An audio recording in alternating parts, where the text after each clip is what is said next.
Hi managers, good afternoon. So ngayon tuturuan ko kayo yung step-by-step process kung paano mag-verify or paano mag-approve or disapprove ng mga ESS application ng ating mga service crew. So usually ang ina-apply po ng ating mga service crew is yung DTR update like mga missed logs, yung walang biometric, yung tinatawag nating work on site, OB borrowed, yung mga crew trainer natin, so official business. So yun po, part po yun ng approval po natin. So para makapag-approve po tayo, need po nating mag-login dun sa account po natin gamit po yung username and password na naka-assign po sa atin. So syempre, para simulan po natin, so again, need po muna nating mag-login.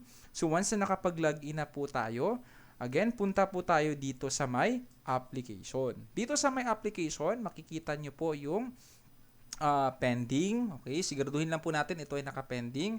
Dito nakalagay po as employee, all and new. So, syempre, tayo ay approver. So, palitan po natin itong as employee ng as approver. So, dito, automatic po yan lalabas po ng lahat ng pending application under po ng DTR update. So, ibig sabihin, ito yung mga application na need po nating i-approve. So, like for example, may application po dito ng timeout at meron ditong time in, work on site, official business, OB borrowed. So, again, make sure ito ay nakapending. Dapat palitan po natin ito ng as approver. If in case mag-approve na po tayo ng DTR update, now if in case mag-approve naman po tayo ng leave, palit-palitan lang po natin. If in case mag-approve po tayo ng overtime, okay? So if in case mag-approve po tayo ng rest day application, if in case mag-approve po tayo ng work shift application. So ngayon, unahin po muna natin itong DTR application. So paano nga ba mag-approve? So based po sa discussion natin, mayroon tayong tatlong ways or options kung paano mag-approve ng mga application ng ating mga service crew. Yung una, yung per transaction or transactional.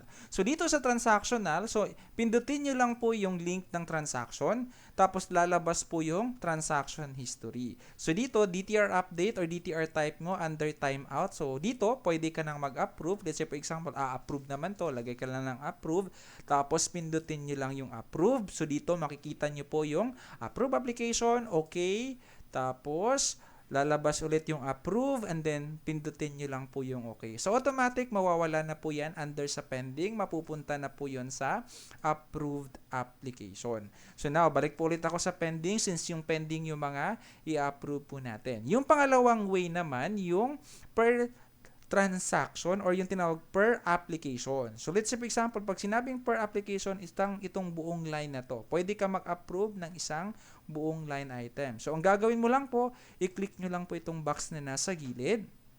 Okay? Dito naman, ano nyo lang po yung mark, hawiin nyo lang po papunta sa right side nyo po. Makikita nyo po dito yung approve, disapprove, or cancel. So, for example, ito naman is approved. So, itong application na to is approved. Pindutin nyo lang po yung approved. Then, lagyan nyo po ng remarks. Tapos, pindutin nyo po itong commit button. Okay? I don't know if nakita nyo po dito. Pakita ko lang po. So, again, so pag inano nyo na po, makikita nyo po dito yung approve, disapprove, yung approval remarks. Let's say for example, sa application na to, approve po ito. So again, make sure dito sa gilid, naka-check yung box dito sa gilid. Tapos dito, naka-check din or napili na po natin if approve, disapprove. Lagyan po natin ng remarks. Tapos pindutin po natin yung commit button. So pag once din-approve na po natin yan, pindutin lang po natin yung okay button na nandito. Okay? Tapos, if in case naman, mayroon kayong specific remarks, like for example, sa approver's remarks. For example, ito ay OB borrowed. Pindutin mo lang na, please charge to, let's say, KFC Commonwealth, if in case yun yung binarrowed siya. Tapos, pindutin mo yung okay, commit, tapos okay. After that, tapos na siya, completed, mawawala na siya sa pending status. Ngayon naman, yung pangalawang option naman natin, pangatlong option, sa pag-approve ng DTR update, kasi maramihan na siya. Kambisado mo na, chinek mo na lahat, tama naman. Ngayon, mag-a-approve ka ng isang bultuhan, lahat na i-approve mo. So, ang gagawin mo lang po, pindutin nyo lang po yung all na button na lang dito. Okay? So, again, dito yung all sa taas po. Makikita nyo po dito sa taas. Yun po yung all button. Tapos, dito sa gilid po, makikita nyo po itong apply all. Okay? Makikita nyo po itong apply all. Pindutin nyo lang po yung apply all sa gilid po ng commit. Tapos after nyo mapindot yung apply or after mo ma-check yung apply, dito sa approval po, okay? Pindutin nyo lang kung anong pipiliin mo. Lahat, kahit isa lang ang fill in mo dito or i-check, lahat po yan mag-a-approve na. Let's say approve ka po dito, lahat po yan mag-a-approve na po lahat.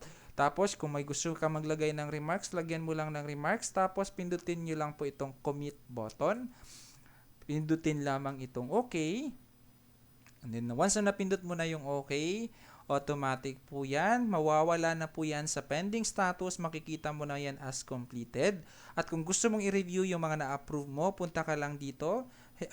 Piliin mo lang or palitan mo siya ng approve. So lahat po ng in-approve mo, makikita na po dito. Since pending pa po, so ibig sabihin wala ka ng pending for approval. So ganun lang kabilis at kadali if in case mag-approve po tayo ng DTR update. So ayun po, maraming salamat po.